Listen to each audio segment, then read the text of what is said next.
Le président de la République, Denis Sassou Nguesso, vous le savez, poursuit son séjour de travail à Abu Dhabi, aux Émirats Arabes Unis. Eh bien, le premier des citoyens congolais a eu des entretiens ce jour avec les dirigeants de la société Abu Dhabi National Deal Company. Il s'agit là de la principale société pétrolière des Émirats Arabes Unis.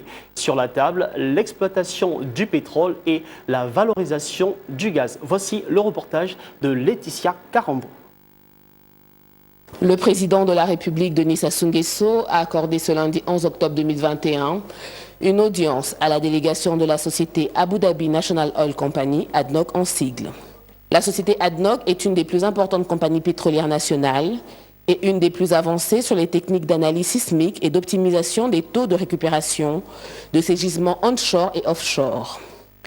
L'ADNOC développe des champs pour l'exportation de gaz et assure une production locale d'électricité. Dotée de 11 filiales spécialisées, l'ADNOC est une entreprise intégrée couvrant au total l'ensemble de ses aspects les plus basiques de l'industrie pétrolière jusqu'à leur distribution. Signalons que ADNOC est la principale compagnie pétrolière des Émirats Arabes Unis, dotée des 4e réserves pétrolières mondiales. En 2014, la compagnie pétrolière avait un chiffre d'affaires qui s'élevait à 60 milliards de dollars. La seconde audience du chef de l'État Denis Sassou Nguesso a été accordée à la délégation de l'Abu Dhabi Developmental Holding Company, qui est l'une des plus grandes sociétés de holding avec des investissements directs et indirects dans plus de 90 sociétés, tant dans le secteur agroalimentaire que celui de l'aviation, des services financiers, de la logistique, des médias et de l'immobilier. L'Abu Dhabi Developmental Holding Company se veut être un partenaire stratégique pour les États dont le mandat est de créer des valeurs à travers l'investissement et le développement. Rendons-nous maintenant à Rome pour parler cette fois-ci de la séance de travail que le ministre de la Coopération internationale et de la promotion du partenariat public-privé a eu avec quelques opérateurs économiques.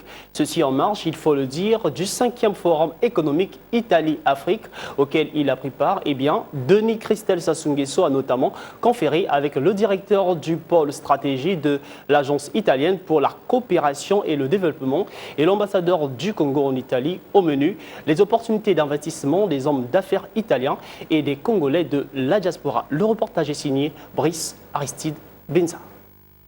Intéressé par la présentation des opportunités d'investissement au Congo, faite au 5e Forum économique Italie-Afrique par le ministre de la Coopération internationale et de la promotion du partenariat public-privé, le directeur du pôle stratégie de l'Agence italienne pour la coopération et le développement a tenu à rencontrer Denis Christel Sassou Nguesso.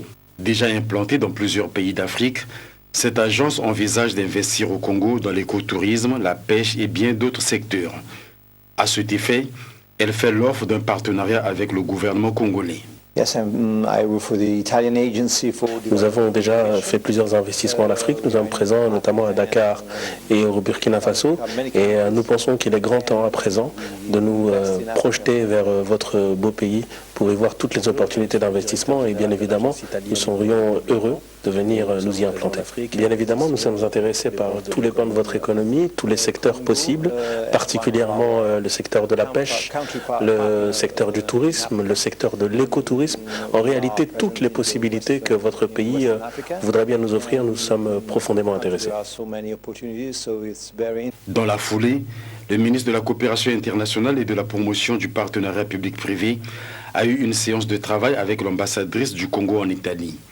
Denis Christel Sassou Nguesso et Jeanne Dabenze ont fait le point sur les contacts pris par l'ambassade avec des opérateurs économiques italiens et des Congolais de la diaspora désireux d'investir dans leur pays d'origine. Ces démarches ont aussi pour finalité de définir le mode de collaboration à mettre en place dans l'optique des partenariats publics-privés.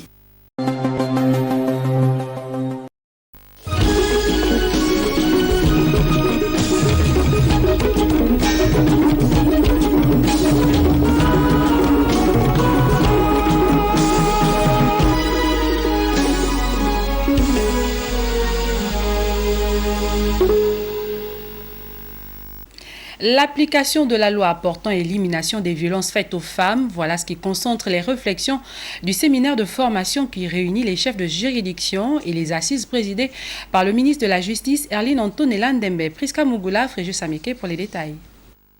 C'est un séminaire qui a pour objectif de former les formateurs dans le cadre des lois adoptées s'inscrivant dans le programme gouvernemental Gabon Égalité. Ce sont donc des chefs de juridiction de l'ensemble du pays qui vont s'imprégner 5 jours durant de nouveaux corpus juridiques. À travers cette formation, il s'agit pour ces derniers de maîtriser les enseignements afin de vulgariser les lois sur les violences basées sur le genre.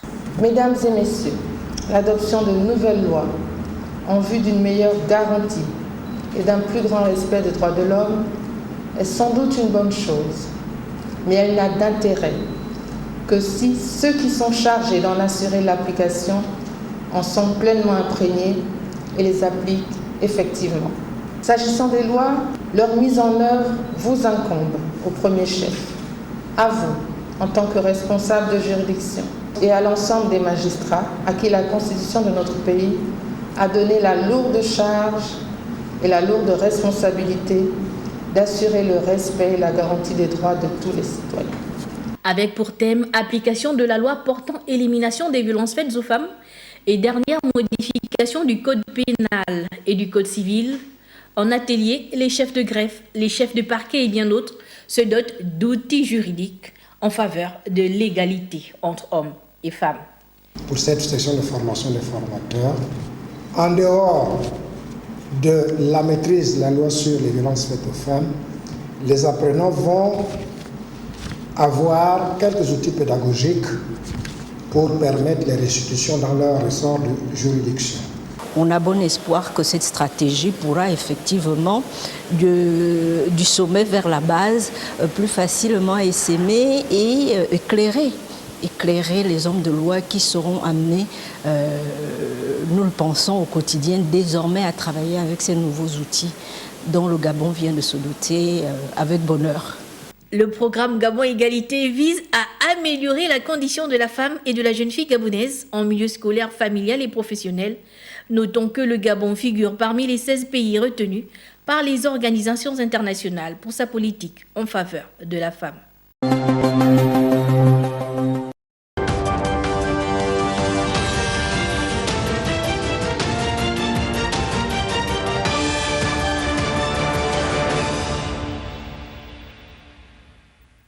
Je l'annonçais en titre, hier, il y a 30, 40 ans encore, s'imposait dans les échanges entre les hommes au-delà du téléphone filaire. Il fallait une feuille, une enveloppe, un timbre et des jours pour envoyer un message écrit à un citoyen à l'autre bout de la planète. Aujourd'hui, la connexion est juste au bout de quelques clics. La Poste, à l'ère du numérique, joue sa survie.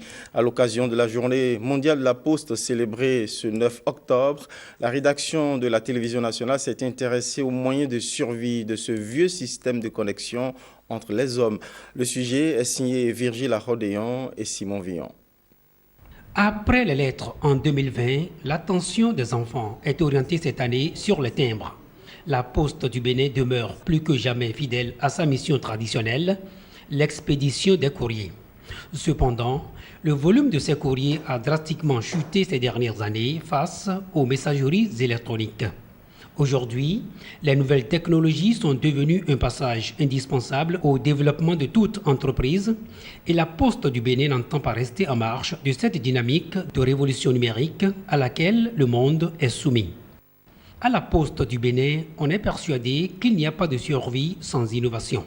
Le secteur postal fait face à d'énormes défis qui ne peuvent être relevés sans la digitalisation des services, notamment financiers, et pour, in fine, replacer la Poste du Bénin au cœur de l'activité bancaire. Nous avons procédé au lancement d'un service numérique. Ce service, nous l'appelons Zedaga, qui n'est rien d'autre que l'épargne tontine que nous faisions en temps qu'on a digitalisé. Nous avons le mobile banking, qui est aujourd'hui encore une révolution que la Poste a apportée pour permettre toujours à ses clients de percevoir leur salaire, de consulter leurs comptes, de payer leurs factures, de faire des achats depuis la maison. Par le biais d'un téléphone intelligent, c'est-à-dire un smartphone, et vous téléchargez sur Play Store l'application Poste Mobile. En dehors du service financier, les mutations numériques en cours à la Poste du Bénin touchent également le traitement des courriers à travers la création de plusieurs services innovants. Les courriers hybrides, les alertes SMS et le web tracking pour faire court. La vision à terme, c'est de hisser la Poste du Bénin au standing international. Orpheline du ministère de la Communication et de la Poste depuis sa suppression par le gouvernement, elle peut désormais compter sur le ministère du numérique. La Poste a besoin véritablement de ce ministère parce que tout ce que nous avons développé, mais il faut avoir une sécurité derrière tout ça. À tous égards, la Poste a pris le train de la technologie et ce train n'ira pas à destination sans la Poste du Bénin. Elles peuvent désormais exulter. Elles, ce sont les heureuses gagnantes de la bourse d'excellence de la CEDEAO, la communauté économique des États de l'Afrique de l'Ouest, bourse méritée depuis 5-6 ans. À titre de rattrapage, la ministre des Affaires sociales de la microfinance a remis aux bénéficiaires leur chèque. 350 000 francs CFA offerts respectivement à une dizaine de filles qui se sont distinguées alors dans l'enseignement technique au cours des années scolaires 2014-2015, 2015-2016. On écoute Véronique Toinfodé au micro de Marcela Rossi. Le Centre de la CEDEAO pour le développement du genre appuie le gouvernement béninois pour l'autonomisation des femmes et des filles à travers 4 programmes, à savoir le programme de prise en charge des femmes et filles porteuses de fistules obstétricales, le programme d'autonomisation des femmes dans les domaines de l'agriculture, l'halieutique et la pêche et l'artisanat, le programme 50 millions de femmes ont la parole et le programme Bourse d'excellence aux apprenantes méritantes des filières de formation scientifique et technique. En octroyant les bourses aux filles méritantes des lycées et collèges, la CEDEAO contribue à leur maintien dans le système éducatif formel ainsi qu'à l'augmentation du taux de scolarisation des filles au Bénin.